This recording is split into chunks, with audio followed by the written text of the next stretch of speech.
যাদের হার্ট দুর্বল তারা দয়া করে আমার এই ভিডিওটা দেখবেন না। অনেক দিন থেকে পাশের রুমটা খেয়াল করছি, সব সময় তালা লাগানো থাকে। আমি কখনো রুমটায় গিয়েছি বলে মনে পড়ে না।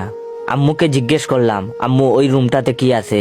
আম্মু বললেন, তোমার জানার প্রয়োজন নাই, ওই রুমে তোমার যাওয়ার দরকার আছে বলে আমি মনে করছি না।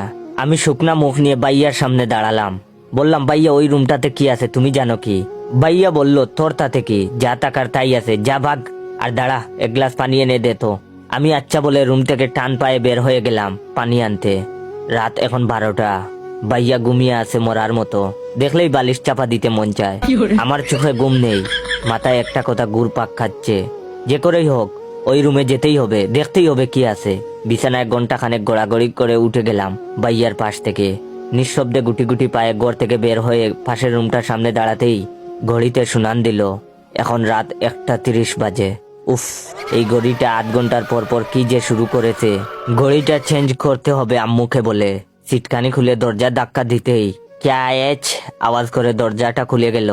আর তখনই মাথার উপর দিয়ে কিছু একটা উড়ে গেল। খেয়াল করে দেখে বুঝতে পারলাম বাদুড় ছিল এগুলো। এই ঘরে বাদুড় আসলো কিভাবে?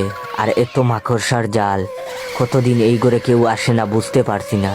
চারপাশে অন্ধকার, মাঝে মাঝে দূরে দুই একটা কুকুর ডেকে ওঠে। রাতটাকে আরো ভয়ানক করে তুলছে। আমি টর্চ মেরে গুটি গুটি পায়ে মাকড়সার জাল ছিঁড়তে ছিঁড়তে সামনে এগিয়ে যাচ্ছি। হঠাৎ টর্চের আলো গিয়ে বাদলোর দেয়ালে টাঙ্গানো ফ্রেমে বাঁধানো ছবির দিকে। আমার সারা শরীরে শীতল শিহরণ বয়ে উঠল।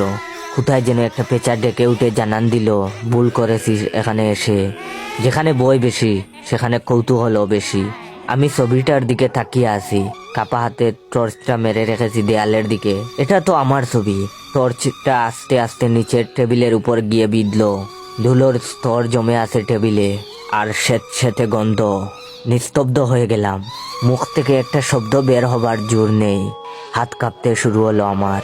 আমি টর্চটাকে আপ্রাণ চেষ্টা করেছি ধরে রাখার, কিন্তু পারছি না। শুধু মুখ দিয়ে একটা কথাই বের হলো, হায় আল্লাহ, এটা তো আমার পড়ার ঘর। এমন হলো কি করে? বাই দ্য ওয়ে, কিছুদিন পর আমার পরীক্ষা, তাই পড়ার রুমে আসলাম, নয়তো আজকেও আসা হতো না। চাইলে আপনার বন্ধুদেরকেও শেয়ার করে এভাবে বই দেখিয়ে হাসাতে পারেন। ধন্যবাদ।